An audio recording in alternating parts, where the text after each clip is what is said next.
여러분 안녕하십니까? 포항 MBC 뉴스투데이입니다. 경북 동해안은 무더위 속에 가끔 비가 내리겠습니다. 예상 강수량은 5에서 30mm 정도입니다. 조주경 기상캐스터입니다. 오늘도 덥고 습한 날씨가 이어지겠습니다. 포항의 아침 기온은 28.4도로 밤사이에도 열대야 현상이 나타났고요. 한낮에는 33도까지 껑충 오르면서 예년 이맘때보다 5도 이상 높겠습니다. 오늘 늦은 오후까지 비가 오락가락할 텐데요. 더위를 식혀주지 못하고 습도가 더 올라가서 한층 더 무덥게만 느껴지겠습니다. 아침부터 비가 내리기 시작하는 곳이 있겠고요. 저녁 무렵이면 대부분 그치겠습니다. 예상되는 비의 양은 5에서 30mm 정도입니다. 이어서 자세한 오늘 기온 보겠습니다. 오늘 아침 기온 22도에서 28도 분포로 어제와 비슷하거나 2도에서 3도가량 높게 시작하고 있는 곳이 있겠고요. 한낮 기온 30도에서 34도까지 오르면서 낮 기온도 어제와 비슷하거나 2도에서 4도가량 오르겠습니다. 울릉도와 독도에는 오늘 밤까지 비가 내렸다 그쳤다를 반복하겠습니다. 아침 기온 24도로 시작하고 있고요. 한낮에는 울릉도 29도, 독도 25도까지 오르겠습니다. 동해상에서는 오늘 바다 안개가 주의가 필요합니다. 바다의 물결은 전해상에서 최고 1.5m까지 일겠습니다. 다음 주 중반까지 흐린 날들이 많겠고요. 다음 주 월요일과 화요일 또다시 비 소식이 있습니다. 날씨였습니다. 제9대 포항시 의회에서 시작부터 여야 의원들 사이에 마찰이 빚어지고 있습니다. 의장단 7자리 가운데 한 자리만 제외하고 모두 국민의힘에서 차지한 건데요. 자치단체장부터 시의회까지 한 정당이 독식하는 구조가 반복되면서 진정한 지방자치의 실현이 가능할지 우려의 목소리가 나오고 있습니다. 박성아 기자가 보도합니다. 제9대 포항시의회의 본회의가 열린 포항시의회 본회의장. 의원석 곳곳에 빈자리가 눈에 띕니다. 상임위원장 선정 과정에 문제를 제기하며 민주당 의원 7명 전원이 본회의 보이콧에 들어간 겁니다. 전반기 원구성 결과 전체 상임위원장 5자리 가운데 4자리가 국민의힘 몫으로 돌아갔습니다. 자치행정위원장의 역대 첫 민주당 상임위원장이 나온 걸 제외하면 또다시 한 정당이 독차지한 셈입니다. 민주당은 국민의힘이 다수 의석으로 초선 의원까지 상임위원장 자리에 올렸다며 협치 약속을 지키지 않았다고 주장하고 있습니다. 다양한 논의가 가능한 구조를 만드는 게 의회가 존재하는 가장 기본적인 어떤 존재 가치인데 그런 것들이 지금 불가능하고. 각각 의장과 부의장으로 선출된 백인규 의원과 김일만 의원 역시 모두 국민의힘 소속. 더구나 포항시장까지 국민의힘 공천을 받아 당선됐습니다. 지난 5월 이강덕 시장 선거 유세 현장에서는 같은 당 소속 시의원 후보들이 마치 시장의 선거 운동원들처럼 줄지어선 모습이 촬영되기도 했습니다. 집행부를 견제해야 할 시의회가 제 역할을 다하기 힘들다는 지적이 나옵니다. 의회의 가장 큰 기능은 행정부를 견제를 하는 것이 이 가장 큰 핵심인데 그것이 계속 그 어떤 독점에 의해서 결정이 된다면 지방의 역할이나 위상 내지는 가치를 어디서 찾을 수 있을까라는 것들까지. 이에 대해 백인규 포항시의회 의장은 특정 정당을 구분하지 않고 함께 힘을 모아 포항시 발전을 위해 노력하겠다고 밝혔습니다. 당을 떠나서 우리 시의원님들하고 소통을 통해서 정말 우리 의회가 시민을 대변하고 포항시 발전을 위해서 다 같이 하나 되는 쪽으로.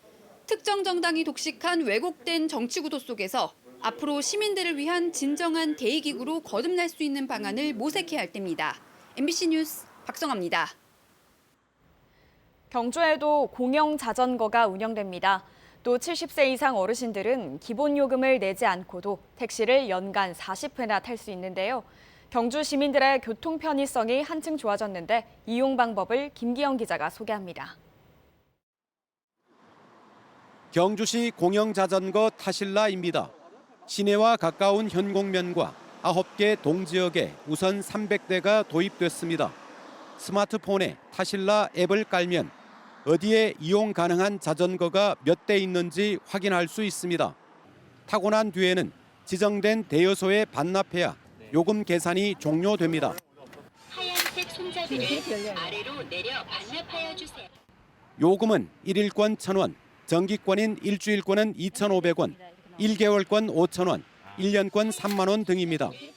경주시는 만 15세 이상으로 연령을 제한하고 상해 사망보험도 가입했습니다.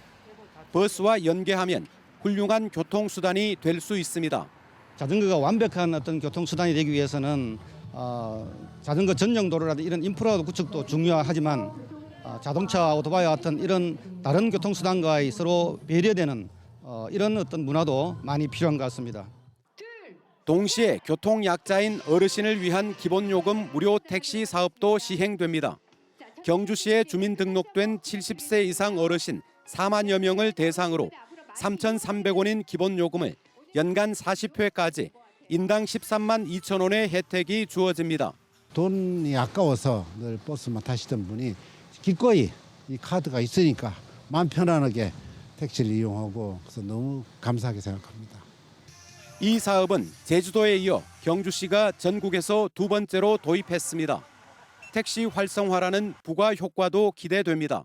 둘 다 우리 시민과 관광객들에게 편리한 교통 편의성을 제공함으로써 우리 경주 시민들의 복지 증진과 또 관광산업 활성화에 기여하리라고 기대를 하고 있습니다. 문제는 예산입니다. 서울시에서 운영하는 공영자전거 따릉이는 올해 4개월간 이용 건수가 1억 건을 넘을 정도로 활성화됐는데도 연간 적자가 100억 원을 넘습니다. 어르신 택시 기본요금 지원 사업도 6월 10일부터 시행 20일 만에 1억 3천만 원이 지원됐지만 거리가 멀어 요금이 많이 나오는 읍면지역 어르신들은 그림의 떡이어서 형평성 문제까지 나오고 있습니다. MBC 뉴스 김기영입니다. 포항시는 옛 포항역 부지 개발 사업과 관련해 지난해 10월 보상계획 열람 공고에 들어가 지난달 모든 보상 협의를 마쳤다고 밝혔습니다. 보상 협의가 완료되면서 포항시는 대흥동 일대 옛 포항역 지구 도시 개발 사업을 본격 추진하며 이르면 2023년 하반기 분양을 목표로 주상 복합 건물 건설 사업이 추진됩니다. 또 포항시는 교통 영향 평가 심의가 지난 2월에 통과됐고 국토교통부 주관 건축물 안전 영향 평가를 준비 중이라고 밝혔습니다. 경북혁신연구소 공감과 전교조 경북지부가 청소년 정책 제안 설문조사를 실시한 결과 응답자의 57.9%가 급식의 질 개선이 가장 시급한 현안이라고 답했습니다. 또 수업 혹은 교육과정과 관련해 시급하게 개선할 사항으로는 복장과 두발 등 육모에 대한 자유보장이 53.6%로 압도적으로 높은 응답을 보였습니다. 전국 6개 지역에서 제정된 학생 인권 조례와 관련해 경북에서도 학생 인권 조례가 제정돼야 한다는 답변이 36.8%로 부정적인 답변 4.6%에 비해 매우 높게 나타났습니다. 이번 조사는 지난 5월 17일부터 28일까지 경북 지역 청소년 261명을 대상으로 설문조사 방식으로 실시됐습니다. 포항시 중앙상가 일대의 영일만 친구 야시장이 오늘부터 다시 개장합니다. 영일만 친구 야시장에서는 버스킹 공연과 프리마켓, 도자기 비누 공예 체험 등 체험 행사도 함께 펼쳐질 예정입니다. 또 다음 주 개최될 도민체전의 영향으로 야시장을 찾는 방문객도 크게 늘어 주변 중앙상가 활성화도 기대됩니다. 홍준표 대구시장이 대구 국회의원들이 이달 안에 발의할 예정이라고 밝힌 대구 경북 통합신공항 특별법이 어느 정도 윤곽이 드러났습니다. 공항을 옮기고 남은 후적지 개발을 대구시가 주도적으로 하고 각종 개발 사업의 예비 타당성 조사를 면제하는 내용 등을 담고 있는데요. 그런데 경상북도는 대구시와 입장이 달라 추진에 차질을 우려하는 목소리가 나오고 있습니다. 권윤수 기자가 보도합니다. 군위군 소보면과 의성군 비안면에 지어질 대구 경북 통합신공항은 당초 기부대 양여로 추진됐습니다. 민간 사업자가 군 공항을, 국토교통부가 민간 공항을 짓기로 하고 공항이 옮겨가고 난 터의 개발권을 민간 사업자에게 주는 방식입니다. 주호영 국회의원이 대표로 대구 지역 국회의원이 공동 발의할 예정인 통합신공항 특별법안에 따르면 군공항 건립 방식에 변화가 있습니다. 기부대 양여로 하면서 모자라는 돈은 국가가 부담하는 내용을 넣습니다. 기존 군공항 이전에 관한 특별법에 없는 신공항 산업단지와 공항 후적지 개발, 교통 인프라 구축 등을 국가 주도로 추진하고 예비 타당성 조사 면제도 못 받습니다.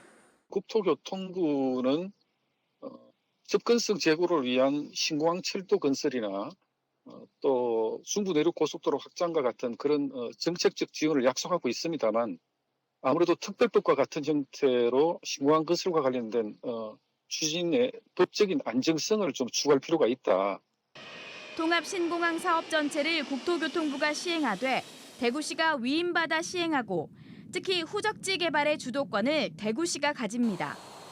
후적지를 관광특구나 경제자유구역 등으로 지정하는 내용도 포함됩니다. 기부대 양념까지만 돼 있거든요. 그럼 기정령 끝나고 후적지 개발할 때 여기를 무슨 자유구를 지정을 한다던가 뭐 국비를 넣는다던가 이런 게 하나도 없어요. 그래서 그 부분들을 특별법에 넣는 거죠. 경상북도 입장은 대구시와 다릅니다. 대구시가 특별법으로 안정성을 추구한다면 경상북도는 신속성을 주장하며 특별법 제정을 반대하고 있습니다. 민주당이 다수인 국회에서 법률안 통과가 어려울 수 있고 통과되더라도 다른 공항과 국비 확보 경쟁을 벌이다 건설 기간이 늦춰질 수 있다는 입장입니다.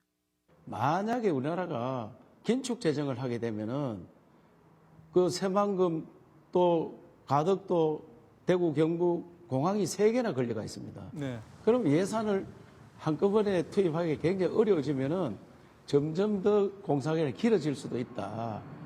대구시에 따르면 통합신공항 총 사업비 규모가 당초보다 2배로 커졌습니다. 활주로 길이도 3.8km로 당초보다 600m 늘어납니다. 전 시장이 추진하던 방식에 따르면 12조 2천억 원 규모인데 이번 법률안대로라면 26조 4천억 원이 듭니다. 오랜 진통 끝에 어렵사리 결정된 대구 경북 통합신공항 건립 사업이 대구 경북 간 의견 차이가 생기면서 갈등과 논란이 다시 시작되는 건 아닌지 우려의 목소리가 높습니다. MBC 뉴스 권윤수입니다. 해병대 교육훈련단 신병 대면 수료식이 코로나19 바이러스 감염증 사태 이후 처음으로 열렸습니다. 해병대 교육훈련단은 어제 포항에 있는 부대 행사 연병장에서 신병 1282기 수료식을 개최했는데 29개월 만에 가족과 지인이 참석하는 대면 방식으로 진행됐습니다. 한편 교육훈련단은 직접 참석하지 못한 가족과 지인을 위해 국방홍보원 유튜브 채널을 통해 온라인으로도 수료식을 생중계했습니다. 지난달 경북과 대구의 평균 기온은 22.5도로 역대 6월 가운데 두 번째로 높았습니다. 일 최고 기온이 33도를 넘어선 폭염 일수는 4.7일로 평년보다 3일 이상 많은 역대 1위에 올랐습니다. 일 최저 기온이 25도를 웃도는 열대야 일수 역시 1.8일로 평년을 크게 웃돌며 역대 최다를 기록했습니다. 안동과 의성에서는 사상 처음으로 6월 열대야가 나타나기도 했습니다. 대구지방기상청은 6월 후반부터 북태평양 고기압이 확장하고 그 가장자리를 따라 고온다습한 남서풍이 강하게 불면서 기온이 크게 오른 것으로 분석했습니다. 경상북도는 모바일 도민증을 도입하기로 하고 관련 디지털 신원인증 플랫폼 구축 용역에 들어갔습니다. 용역을 통해 모바일 도민증을 발급받을 수 있는 디지털 신원인증 기반의 앱을 개발해 공공시설과 관광지 등을 출입할 때 신원인증에 활용합니다. 디지털 신원인증은 블록체인을 활용해 개인정보를 관리 보호할 수 있는 전자신분증 시스템입니다.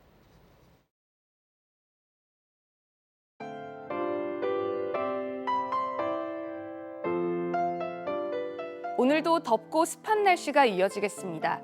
포항의 아침 기온은 28.4도로 밤사이에도 열대야 현상이 나타났고요. 한낮에는 33도까지 껑충 오르면서 예년 이맘때보다 5도 이상 높겠습니다. 오늘 늦은 오후까지 비가 오락가락할 텐데요. 더위를 식혀주지 못하고 습도가 더 올라가서 한층 더 무덥게만 느껴지겠습니다. 아침부터 비가 내리기 시작하는 곳이 있겠고요. 저녁 무렵이면 대부분 그치겠습니다. 예상되는 비의 양은 5에서 30mm 정도입니다. 이어서 자세한 오늘 기온 보겠습니다. 오늘 아침 기온 22도에서 28도 분포로 어제와 비슷하거나 2도에서 3도가량 높게 시작하고 있는 곳이 있겠고요. 한낮 기온 30도에서 34도까지 오르면서 낮 기온도 어제와 비슷하거나 2도에서 4도가량 오르겠습니다. 울릉도와 독도에는 오늘 밤까지 비가 내렸다 그쳤다를 반복하겠습니다. 아침 기온 24도로 시작하고 있고요. 한낮에는 울릉도 29도, 독도 25도까지 오르겠습니다. 동해상에서는 오늘 바다 안개가 주의가 필요합니다. 바다의 물결은 전해상에서 최고 1.5m까지 일겠습니다. 다음 주 중반까지 흐린 날들이 많겠고요. 다음 주 월요일과 화요일 또다시 비 소식이 있습니다. 날씨였습니다. 이상으로 포항 MBC 뉴스투데이를 마칩니다. 여러분 고맙습니다.